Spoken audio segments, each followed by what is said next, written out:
Hello, नमस्कार भाइयों बहनों। मेरा नाम अनिल है और आज मैं आपको एक स्टोरी बताने जा रहा हूँ। कल ही मैंने एक स्टोरी ऐड करी थी इंटरनेट पे, यूट्यूब पे मैंने अपलोड करी थी और आज ये दूसरी स्टोरी है। आजकल मेरी छुट्टियाँ चल रही है तो मैंने सोचा कुछ इंटरेस्टिंग बात बताऊँ आपको।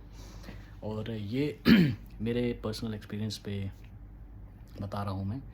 और ये बात है ईयर 2009 की, if I am not mistaken.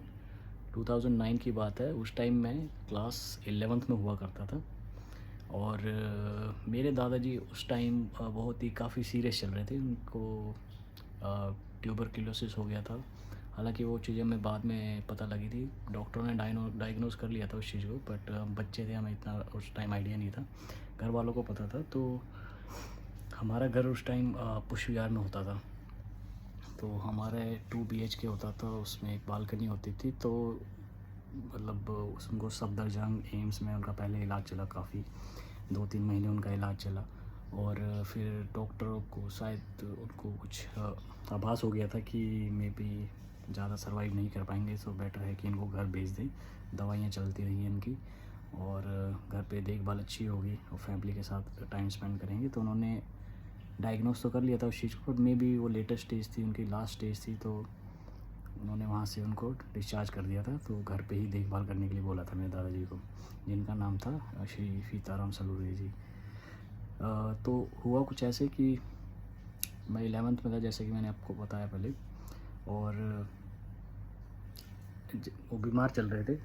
तो हमने जो हमारा बाहर वाला जो हॉल वाला रूम था, हॉल था हमारा, वो हमने स्पेशली उनके लिए छोड़ रखा था। हमने वो पूरा कमरा खाली कर दिया था, मतलब उससे बेड वगैरह हटा दिए थे। उनका जो बिस्तर होता था वो नीचे ही रखते थे, क्योंकि उनकी सिचुएशन कुछ ऐसी थी कि कभी कभी तो ऐसा होता था कि अभी प्राण पंखेरु हो जाएंगे, अभी वो हमें छोड़ के चले जाएंगे, ऐसा ऐसा सीन हो जाता था। बट वो फिर सर्वाइव कर जाते थे।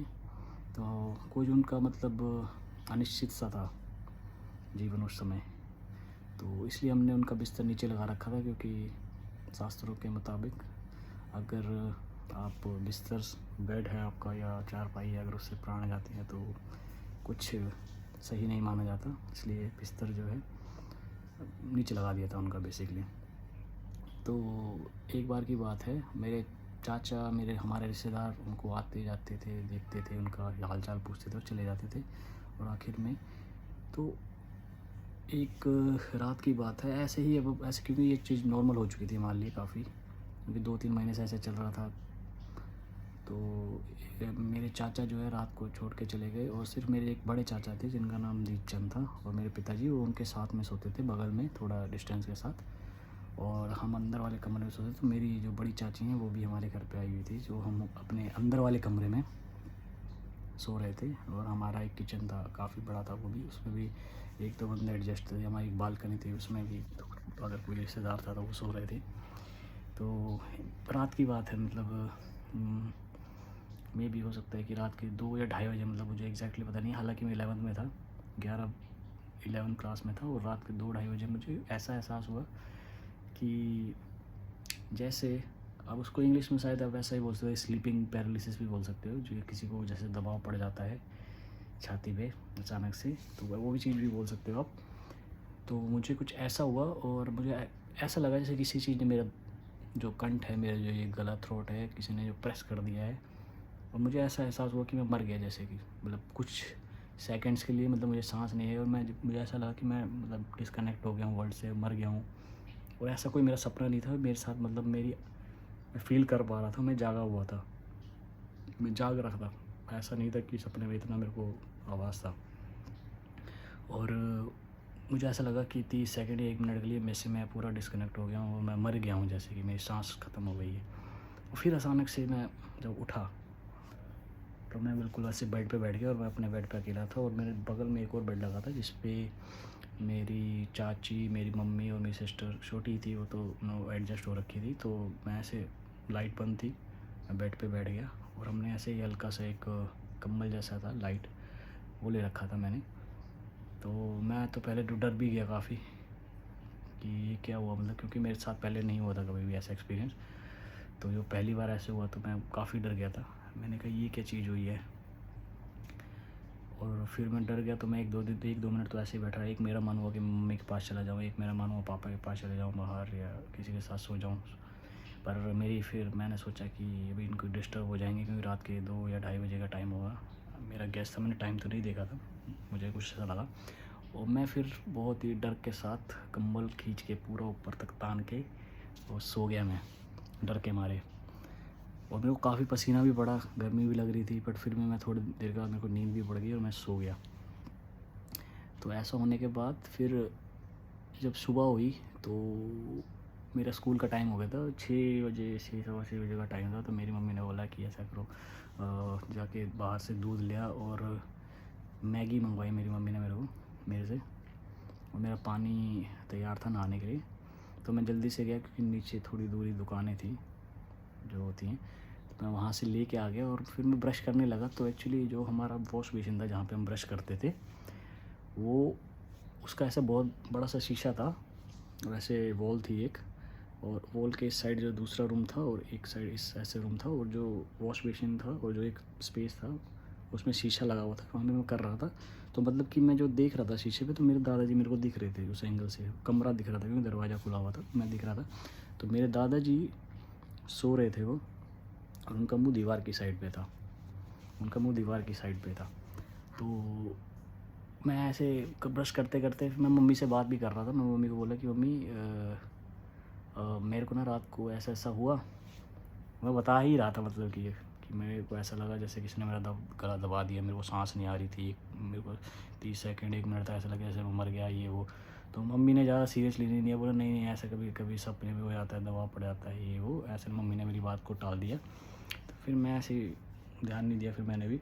और फिर मैं दादा को देख रहा था, तो मैं देख रहा था कि वो सांस ले रहे हैं कि नहीं ले रहे हैं। तो एक्चुअली मैं उनका ध्यान मेरा उनकी पेट की तरफ में था, कि भाई सांस लेता है इंसान तो ओबियसली थोड़ा मूवमेंट रहता है बॉडी में, और ऊपर नीचे से रेस्पिरेट करता है बंदा। तो देखा, तो मैंने एक थोड़ी सेकंड के लिए नोट किया, तो मैंने देखा कुछ मूवमेंट बिल्कुल ख़त्म थी, मतलब कुछ भी नहीं हो रहा था, मतलब कि। तो फिर मैं ऐसे ही चला गया, मैं हाथ मुंह साफ़ करके ब्रश क्लीन करके चला गया मैं उधर।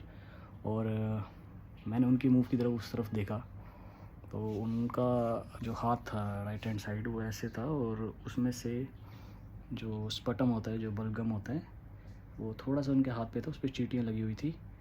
तो मुझे कुछ थोड़ा सा ऐसे फिर डाउट हुआ, और मैंने फिर अपने पहले तो चाचा थोड़े से बगल में, उन्होंने भी गद्दा लगा रखा था, वो सो रहे थे, और दूसरी साइड मेरे पापा सो रहे थे। तो मैंने पहले चाचा उठाया, मैंने उनको बताया कि एक मिनट दादा को चेक करो, मुझे मतलब ये मूवमेंट नहीं कर रहे हैं, हिल नहीं रहे हैं कुछ भी, तो देखो।